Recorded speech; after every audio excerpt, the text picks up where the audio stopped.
Hi, I'm Jo Allen. I'm a holistic health teacher and founder of The Humble Warrior, based in St Leonards-on-Sea. Hello, I'm Heidi Rickson, and I'm a Reiki healer, teacher, and sound healer. Welcome to Resonant Space.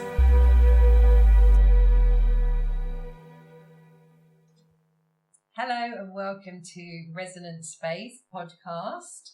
So we've had a little break, about a month we've been away, and actually we've both been on a journey. So we've had a month of kind of discovery, introspection, but in a very different way. So we're going to share that today. Our own adventures. Adventures. Yeah, some without moving, some with moving. Sorry, bit of a tickle in my throat. So, Jo, yeah, you went on your amazing retreat. Yes. Well, I wish it was a retreat. It was a training. Okay. Retreat, training retreat. How's that? Yeah. Well, a retreat for me, I think pampering, I think massage, I think it wasn't that. It was yoga and shamanism teacher training, actually, and it was amazing. And it was in a beautiful island just off of Greece called Amorgos, and I had to get planes, trains, automobiles, ferries to get there. It was, the location was absolutely stunning, and just arriving there, I felt so lucky to be able to do this kind of work in such a beautiful space, in such a quiet space. I had weather envy when I saw your post. Oh my God. Yeah, it was up and down. Those obviously, don't believe everything you see on Instagram, because the sunny pictures were beautiful, but then we had days when it was, wow, like incredible storms. Like it felt like we were under attack, Oh, that's pretty cool. Yeah, it was so extreme. And even within a class, so we would be sitting in our shala and you'd have beautiful sunshine, glistening sea out the window, because honestly the location was stunning. And then the next thing, it would just be wind and rain, and it was incredible. And we were like, is it to do with us? Are we changing the world? Like, whoa, what are we doing? But yeah, no, it was amazing. It was 25 amazing women. Because it was the feminine aspect as well of these different modalities, looking at Ayurveda, yoga, and shamanism. And yeah, it was just, I think I was drawn into this training just from the mix of what was involved. So things like different moon ceremonies, like womb healing ceremonies, and just learning about the different aspects of energy in terms of these different ancient wisdoms. So there's 3 different kind of ancient wisdoms, but they all complement each other. And I loved it. I loved the look of it. So I just went, I don't really know exactly what it's going to be, but I'm going. And yes, it was incredible. So how did you feel before you left compared to how you came back? I went pretty stressed out with my with my studio and just life busy. But excited and ready to kind of establish or regenerate my excitement. So I remember the first circle where we sat down and we all shared why we were there. And my main thing was, I want to fall in love with yoga again. I'm excited about learning, shamanic practices, deepening my energy work. And I say deepening, I'm an absolute beginner. I've only really scratched the surface, but what I have done, so in terms of tarot readings and that sort of thing, it really makes me excited. So to deepen that was really exciting, and also just to see how it all fit together, because I couldn't quite work it out. So I went in intrigued, a bit stressed out, and I came out the other side. Yeah, with my mind a bit blown. I'm not gonna. There's no point sugarcoating it. I was just like, wow, that just happened. Like the depth of what I accessed within myself, I never really thought possible. And what I learned through this process is that it is possible for every single person to be able to access this. It's just you have to have the intention and the will, I suppose, to want to access it and want to. But it's just it's opened my eyes to universes and dimensions and just this absolute source energy that we all can access, and it's incredible. yeah, and I came out, I was absolutely exhausted. So I think I slept for about a week. And then I got ill for about a week. Well, that's actually somewhat normal.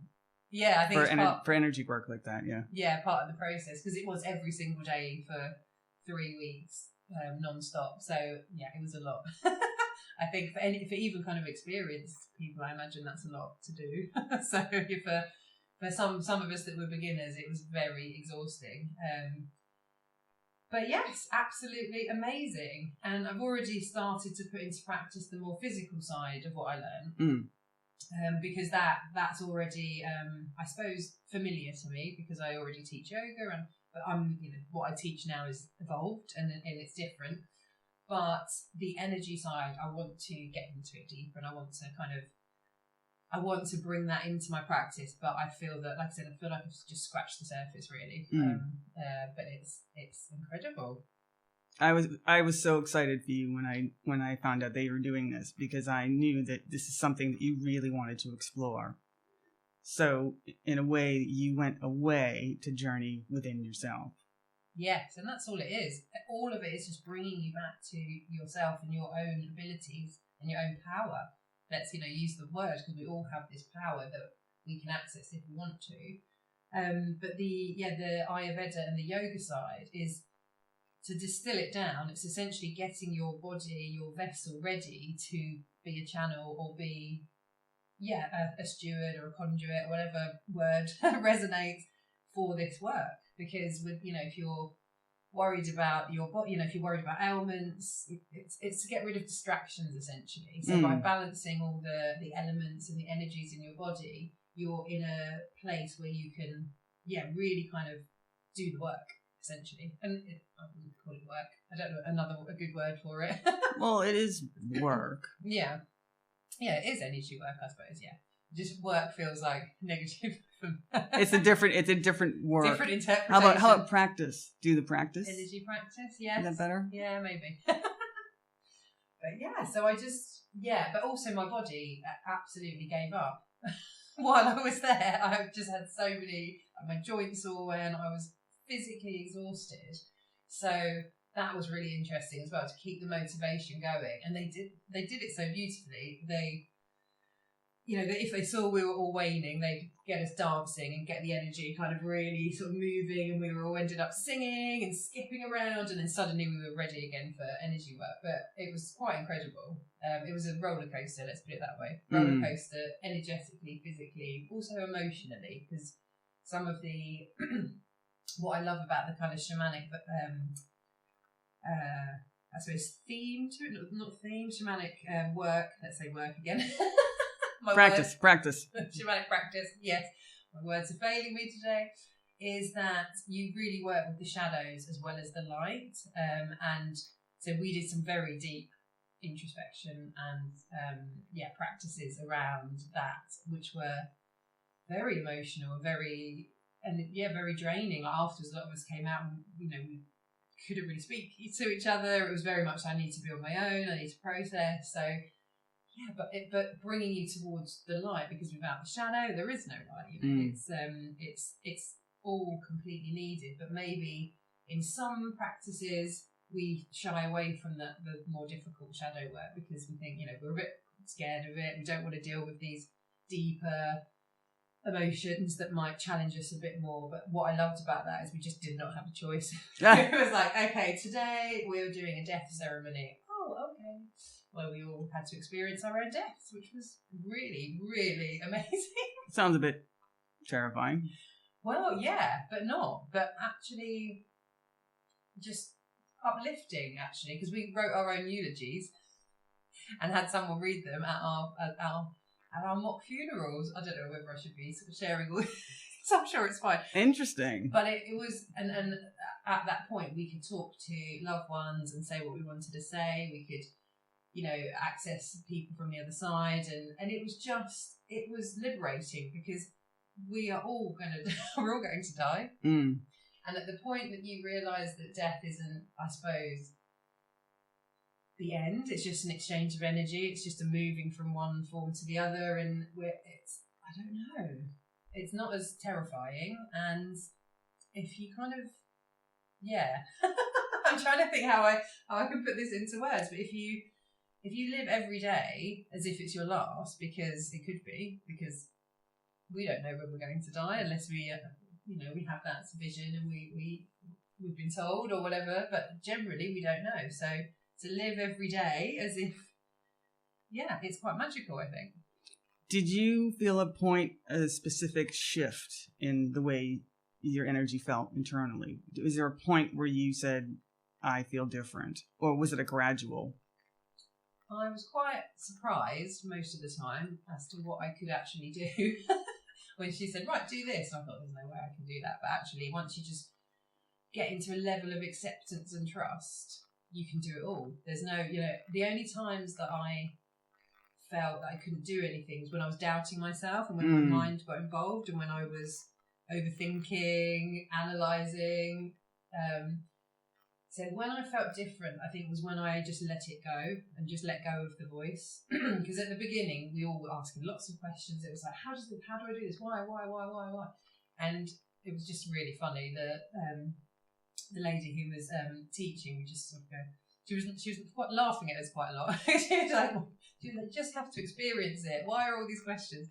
And once we did sort of go, let it go and just trust, that's when everything changed, and the energy in the entire room changed because we all just were in our flow, and it was amazing. And I need to keep remembering that because I think it's so easy to doubt yourself. We're in such a thought pattern of doubting ourselves. So even now I come back and I'm like, no, I know I can do it. I've done it before, rather than, did that actually happen? I can't do that, But it was, quite incredible. So you had an experience, and based on...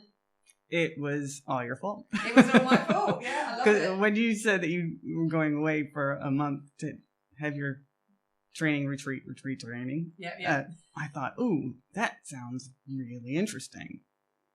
And I thought, I'm going to do one myself, but I'm not going to go anywhere. I love this. I didn't know you did this. So I spent the last month-ish every single day doing either perpetual mindfulness work or what's been termed living meditation. It's more of a constant awareness of your own thought processes, of what you're doing, of why you're doing it, and especially being aware of those automatic thoughts and feelings that we have a bazillion times a day. It was challenging because you really have to focus. And it was actually a bit tiring because it requires focus. However, I found some incredible value from it because I was recognizing so many of these automatic reactions that I would have to an everyday experience that would normally be benign to anyone else. But for some reason, for me, it brought up these irrational, emotional, and thought responses. And to be able to stop and hesitate before it got huge and say, wait a minute, where is that coming from? And follow that thread. And you have to follow it, and it goes to some really uncomfortable places. However, it's got to be done. And the way I generally do things anyway, I tend to be a bit extreme about what I do. I was going all the way. I was going to go for it. It wasn't just, I'll get to this point where it feels slightly uncomfortable and then I'll stop. No. I was relentless with it. Don't recommend that everyone do this because it is challenging. And fortunately, I'm in a scenario in my daily life where I can do this a lot of the time. Well, yeah, because you have a lot of experience with energy work. I'm going to use the word work. Energy work, shadow work. You've already got a lot of experience. I do, but have to do it to yourself, with yourself on a consistent basis. But I was doing it for a reason. And I just kept reminding myself that you are away. So Joe's away on her little spiritual adventure. I'm going to maintain my own spiritual adventure but I'm not going to tell anyone. Yeah, I love it. Just this, because I didn't want it to be a thing. I didn't want to give it a name. I didn't want to kind of announce it. I just thought, this is what I'm going to do, and then see what happens. And did you find yourself drifting, like coming out of it at any point, and you had to bring yourself back, or could you quite... All the time. Yeah. Like 100 times a day. Yeah. I had to pull myself back. That's the challenge, I suppose, isn't it? It is. It's kind of like trying to focus. But then you have to find that balance between doing the consistent work, but knowing when you just let yourself drift and knowing when you can release that. It's more about when you get to the negative things. So you don't have to watch yourself all the time if you're feeling good. So if I'm feeling good, you know, in a positive mood, in a positive vibration, if you will, it's not so imperative to sit there and analyze it, because I just am. So that's when you just are. You're just being, because you're in that good place. It's only when you start to feel the good place is kind of getting burnt around the edges and curling up inside that you say, wait, where is this going? Why is this happening? And I was able to stop so many kind of normal reactions. You know, some people have quote unquote triggers, like certain trigger words, phrases, events, and to be able to address these right when they came up, if not right that second, then very shortly afterwards. It's quite invaluable. It really was, and it's quite the experience. But again, you do need to have that balance and know that you don't have to constantly watch your thoughts. Only when you start your emotions will tell you when you need to really pay attention. And did you record it or anything, or were you just kind of... Well, I keep a daily kind of, not journal, it's like a record of what I'm doing. So I write, I have a notebook in front of me most of the time, or on my person, or I write the date and the time. And I'll either write down the time feeling this. So if I don't have the moment right that second to follow it through, I can go back and say what was happening then. Yes, that's a good idea, I think. So it is pretty intense, but you learn a lot. You do learn a lot, and and again, just another way that you become, you get a lot of even more humility as well, because you find all of these things out about yourself that you thought you were quote unquote over. You know, I'm past that. Same. There are some things I really thought I was over, and then it all came up, and I was just like, "Oh, okay, no, I'm not over that at all." Yeah. Oops. Wow, that came out of nowhere. But yeah, I mean, it's all there. It's all stored, isn't it, in our subconscious, in our body, in our energy field. So it's there, you know. It is, and no matter how experienced you are and how much experience you have, it's there. Yeah. And it comes back. And if we could just notice that when it happens, we can catch it before it turns into a monster. And it's so, the feeling when you clear it afterwards, it's like you just feel lighter. And some things are deep, some things are insistent, and you're going to have to clear them a lot of times. And the pattern and the habits, I suppose, is what you notice when you're doing that kind of mindfulness. They're going to keep coming back, because it's kind of frustrating, because you think, oh, I've dealt with that now. Yeah. You know, I've dealt with, and it comes back, and you're like, oh. And it's because our minds and our mental patterns are so much stronger than our sort of intention and our will to clear it, because they are ingrained, and they're sort of these neural pathways that are pretty established. Like grooves deep inside your inner self. These grooves that are get deeper and deeper over time. And they just keep putting you in the same direction. And the effort that it needs to redirect is so much that most people just don't, you don't do it. So it has to be really intentional to go, no, not going down that path, and divert off to the more healthy, I suppose, place, or, the one that isn't going to cause you stress, pain, anguish. But yeah, it's really difficult. And it's a practice that is so important, but we just rarely have time, I suppose, to even do it. So how did you feel that kind of longer period was different to Like, say, I don't know, if someone goes to a meditation class for an hour, doing it for that amount of time, how do you feel it was different? I carry it with me. So it's kind of like going to a mindfulness or a meditation exercise and keep that with you at pretty much all the time. So it's this consistent underlying awareness that you're just watching what happens. And if you are familiar enough with mindfulness and meditation practices, because I've had some experience with that, you can recognize the quote unquote symptoms of when you had something unhelpful kind of run through your mind, because you feel this weird kind of energetic shift, this emotional twinge that pulls gently at a thread in the very back of your mind. So if you have just that awareness open and you feel pull, you're able to just stop and go, what was that? Or if you're right in the middle of doing something, if you can even write down the time and in a word or two, you can revisit it later. Like, I will be doing whatever I'm doing, and then I'll have a thought and I go, oh, that was pretty judgy of me. In my head, I'll write down time, judging, and then that way I can actually come back and say, now, where did that come from? Further inquiry, I suppose.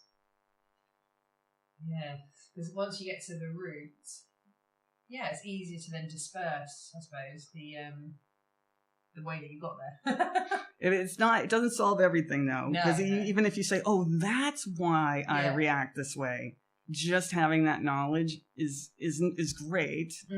And it gives you also a sense of accomplishment as well. Like, I've sort of done this myself. I figured this out. You'd have to just keep returning to it and being aware of it. It's not easy, but it's incredibly rewarding.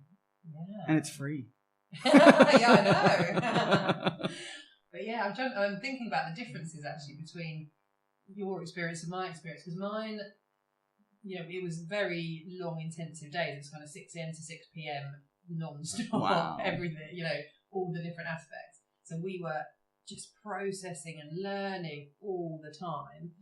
And I think when we, walked out and it was the evening, the short evening that we had before we all just collapsed exhausted into bed, we probably did completely switch off from it rather than stay in a mindful place and keep it, because we were just exhausted. We were just like, that's the day done.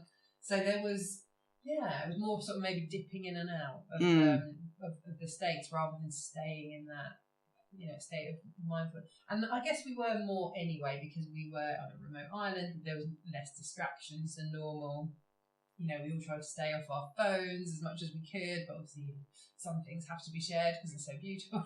Yes, I thank you very much for those. I know, I was like, oh. But as a rule, I tried to stay off technology as much as I could, as much as was possible, to try and stay focused and present, and in that, in that awareness, like you said, that kind of awareness of ourselves and our essence and our power, and but also kind of the challenges. Why am I finding this difficult? And I think it's when you get frustrated with something, the mind definitely takes over. Because when when my sort of joints were giving up a little bit, because it was just so much every day. We were sat on the floor for 12 hours a day if we weren't doing yoga and moving. It was sitting on the floor on my back. I've had a back operation, so that was really complaining all the time. But then it was like, so my mind really wanted to get involved and distract me. And some people didn't make it to the end of the course. It was so challenging that some people just said, no, not, not for me. And that does happen a lot, I think, when it's so intensive. But like you say, yours was, I think, more intensive, but more because you also didn't have the other people to kind of bounce it off and go, wow, what was that? And I didn't talk to anyone about it. Yeah, so you didn't share experiences or anything. So that's like, that feels more intense in a way. Well, yes and no, but because I have a lot of experience, and I tend to live more like that as a rule anyway. This is more like, right, I'm going to do this consistently and again, it's more of an awareness than a focus. I wasn't like staring at myself, waiting for myself to like think something stupid, you know. It wasn't like that all the time. Yeah, not doing anything. I'm just going to sit here. It's just more like you notice how you feel and yourself, you know, the energy. Like, you know how it feels if it's really nice out and all of a sudden these big, black, dark clouds just kind of come over, and then you can feel the pressure just goes down. That whole feeling. It's sort of like that, but a lot more subtle. Saying, ooh, negative. Yeah, what's happening? Well, that's unhelpful. Wait, you know, what is that? Yeah. No, I think I'm going to try and do that a bit more in my everyday over the next few weeks. Because I think what I was talking to you, obviously, before we started about, it felt like I was in a bubble of, you know, this amazing experience and being able to have this time to do this kind of energy practices. And it was all about you as well. You didn't have to worry about anyone else, right? Yeah, exactly. We got cooked for, you know, the rooms were clean, didn't have to do washing. You know, everyday life wasn't getting in the way in the same way that it does normally. So we could, we could really just focus and, you know, just amazing, like channeling sort of our guides, it was just beautiful. It was amazing. So my challenge, I suppose, is coming back into the real world, because that's where we live. Unfortunately, I wish we all lived in that lovely bubble, and keeping it alive and keeping the practice going. I think you will find that it becomes a lot more easier than you think it's going to be. It's just about bringing that awareness into it, and you and I will be looking at that. Yes. You're going to mentor me. I love it. No, we're just going to do some energy practices. Yeah. No, I can't wait, because, it's so exciting. I just think, like I say, my mind was blown a bit. My third eye is open. Everything is open to the possibilities of this universe. And it's just so much more than we're not even led to believe, than we can possibly imagine. Welcome to my world. I know. It's an exciting world. This has been Jo. And Heidi. And if you want to contact us, you can email us on info@the-humblewarrior.co.uk. Just if you have any questions or any topics you'd like us to tackle, or even if you think you've got an interesting subject and you'd like to be on the podcast. Ooh.